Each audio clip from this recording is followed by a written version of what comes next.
जिंदाबाद। जय जय जिंदाबाद।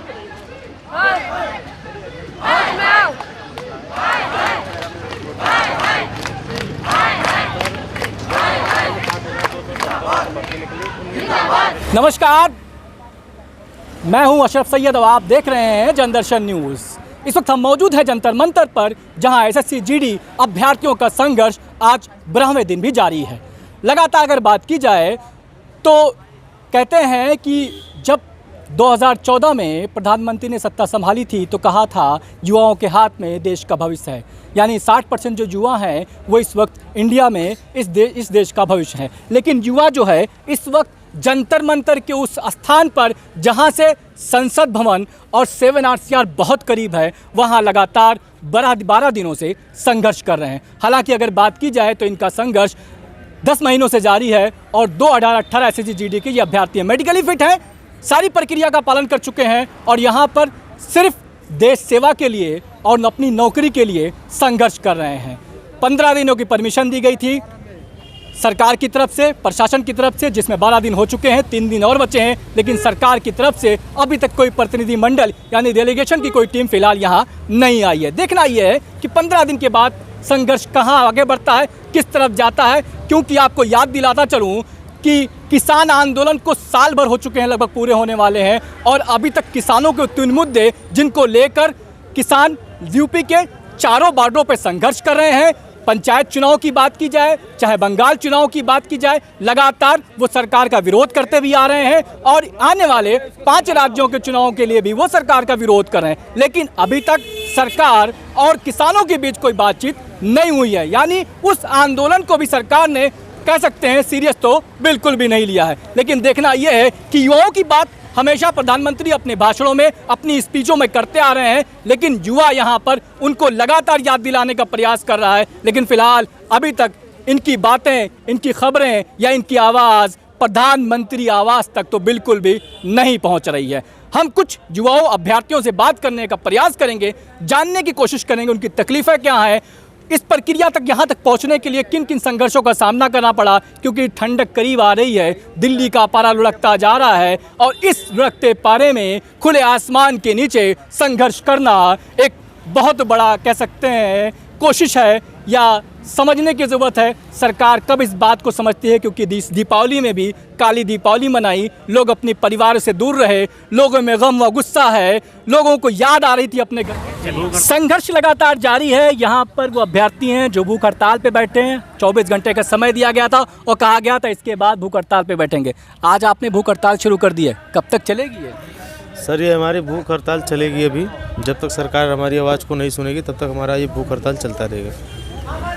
क्या वजह सरकार आपकी मांगे नहीं मान रही, इसकी वजह क्या मानते हैं आप?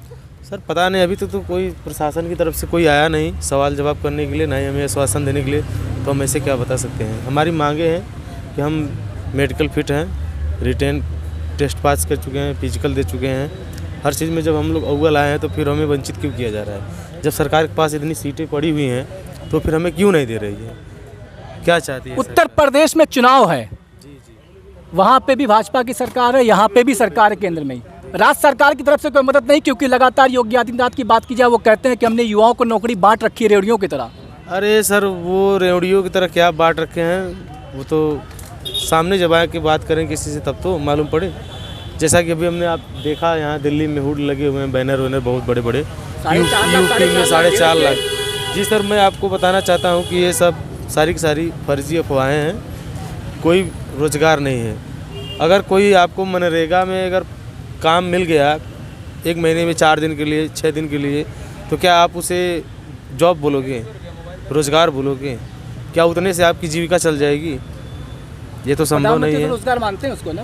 अरे प्रधानमंत्री मानते होंगे भाई, रोजगार कैसे मानेंगे वो रोजगार? ये नहीं हम मान सकते, कहीं कुछ नहीं है, सब फर्जीवाड़ा है, दिखावा है। आने वाले चुनाव में असर पड़ेगा इसका? बिल्कुल असर पड़ेगा। विधायक जी वोट मांगने आएंगे तब? अरे काहे वोट मांगने आएंगे भैया, जब हम यहाँ 10-15 दिन से यहाँ पड़े हुए हैं। कल हम लोगों का भूख हड़ताल था और आज भी चल रहा है, तो कोई मंत्रालय से 50 मीटर की दूरी पे नहीं चल के आ रहा है तो हमारे घर वो कैसे वोट मांगने जाएगा, कैसे जाएगा? क्या उसमें इतनी हिम्मत है, इतनी ताकत है? अगर हो तो या फिर यहाँ पे आके हमसे बात करें, हम लोगों से, हम युवाओं से।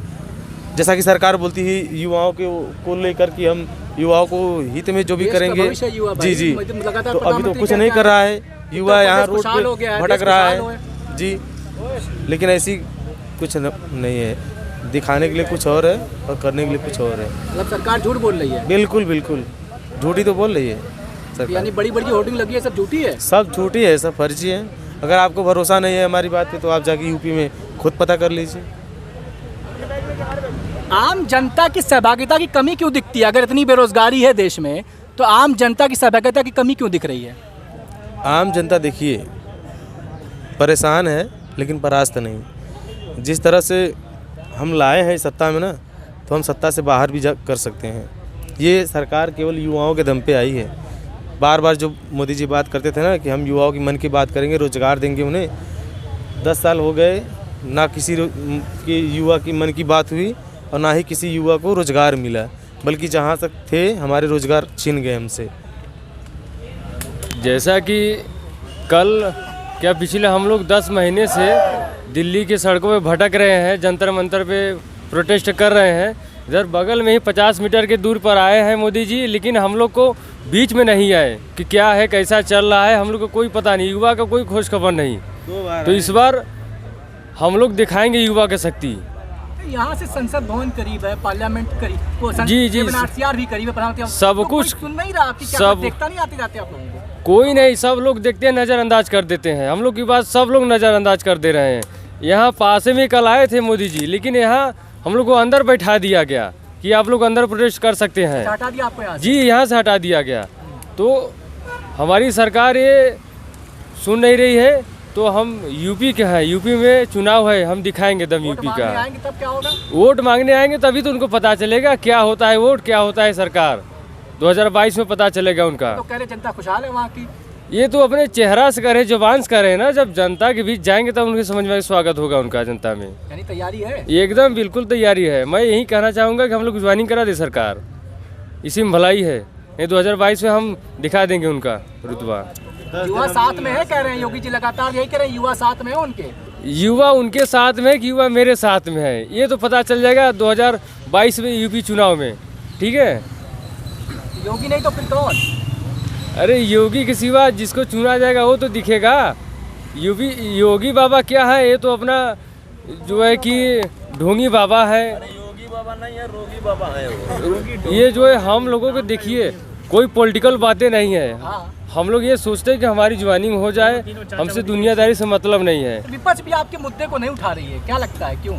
जी, हम लोग विपक्ष या कोई के सहारे नहीं, हम लोग अपनी बातें करते हैं, अपनी एसएससी की बातें करते हैं, हमारी मांगे की बातें करते हैं, ज्वाइनिंग की बातें करते हैं। हम लोग यहाँ दीपावली भी घर नहीं गए, दिल्ली के जंतर मंतर पे ही भटक रहे हैं, प्रोटेस्ट कर रहे हैं, सरकार भी नहीं सुन रही है।